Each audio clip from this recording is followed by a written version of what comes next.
Bitcoin is important. It's going to crash. I think if it goes to 27,000 a coin, I'm going to back up the truck. I'm going to buy more because I'm very optimistic about Bitcoin. And let me explain why, but also why the risk is here. This is macro financial education. Between 1960 and 1980, my generation, the boomers, didn't like stocks because everybody at my time of when I was a kid, everybody said anybody invests in the stock market is a gambler. Now everybody's in the stock market. So how did that happen? Well, in 1974, they brought this thing called a 401k out. I won't touch that thing. I would not touch a 401k or an IRA. Why? Because I don't have to. They tell you exactly, they tell you when to wear the mask and when to get a vaccine. They tell you what you can invest in a 401k and an IRA. I refuse to do that. But I don't have to do that because as an entrepreneur, I create my own assets. I don't need the stock market. You do. I'm not saying don't invest in it. I'm not saying don't have a 401k,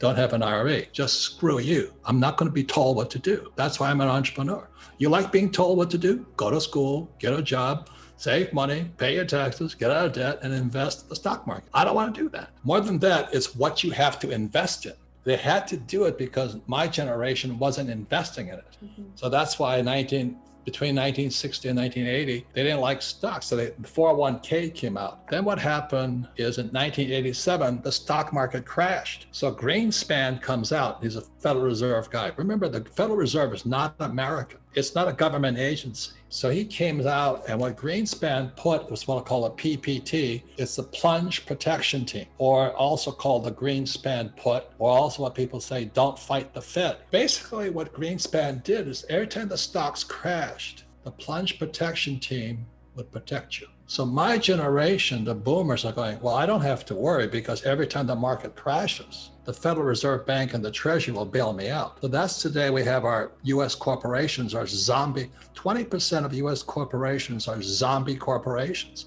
It means they're broke, but they're being propped up by the Federal Reserve Bank and the government. That's communism. So anyway, stocks get protected. Gold is a good investment because the Fed, all the central banks in the world now own gold. So they're not going to let gold crash. They'll do something to make sure the price of gold stays up. So I don't like stocks, but I like gold. Silver is getting more valuable because gold, all the gold never disappears. It just keeps piling up. But silver is being used in the Green New Deal, in solar cells, in medical things. So I like silver. And if you can see back here, look at this here. Silver was $2. It hit $50 here when the Hunt brothers were trying to manipulate the gold market. And even today, it's only 27, but you can't get any. You can't get any because they're manipulating it. They're trying to force it higher. Well, I'll say it one more time. This is how much opportunity you have. And that's gold, silver, and crypto. It's not that big. And you can make more money planting apple trees. Or water, like that deal I was talking about. So here's stocks. The government will make sure it doesn't crash. Gold will not crash. You know why? Because the Fed doesn't want to. Because the reason I like crypto, the reason I buy Bitcoin and Ethereum and all that stuff is I don't like the Fed. When I talk to most of the young guys, they don't like the Fed either. But the problem is, and this is why you've got to be smart, is that the Fed wants to take this out. The European Central Bank, the ECB, wants to take it out. The Bank of Japan wants to take it out. The Bank of China wants to take it out. So that's why all you crypto guys, you've got to be smarter today. You don't just sit there and go, oh. So you crypto guys, you got to be smarter because what possibly, it hasn't happened yet, is a Fed coin or a yuan coin, a Chinese coin. China will probably have it before the US. Mm-hmm. And there'll be a European coin. And they want to destroy Bitcoin. So you guys in Bitcoin, you've got to be smarter. So as it's coming down, like I said, I'm still going to buy more, but when it passes 27,000, I'm going to back up the truck, just like I did when it passed 9,000, because that's what traders do. So let me show you the bigger thing here is this. This is the future. This has not happened, but it might happen. If there's a Fed coin, they're going to get rid of the commercial banks. You see, the only way the money can go into the marketplace right now is the Fed prints money. They give the money to commercial banks like US Bank and Bank of America and Wells Fargo, and they lend the money out. But if the Fed coin comes out, they don't need these banks. And you worked for a bank, didn't you? Yep, Wells Fargo. And the only way somebody could get money, they got a credit card, real estate, or a student loan, right? Yep, they need that credential history. So if there's a Fed coin, Wells Fargo is gone. I'm not saying this is going to happen. This is my prediction of what might happen.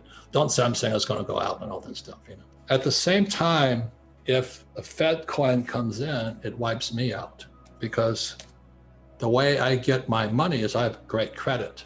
And like I said, just last week, Ken McElroy and I borrowed $160 million. That's the only way money gets into the system, is guys like us, capitalists, have to borrow money. School teachers can't even get a credit card. They're so stupid. Or they get a student loan. What a rip off that is. But a guy like me will go out there and use debt. As I said here, I use debt to acquire assets, and I pay no taxes. But they'll never teach you that in school.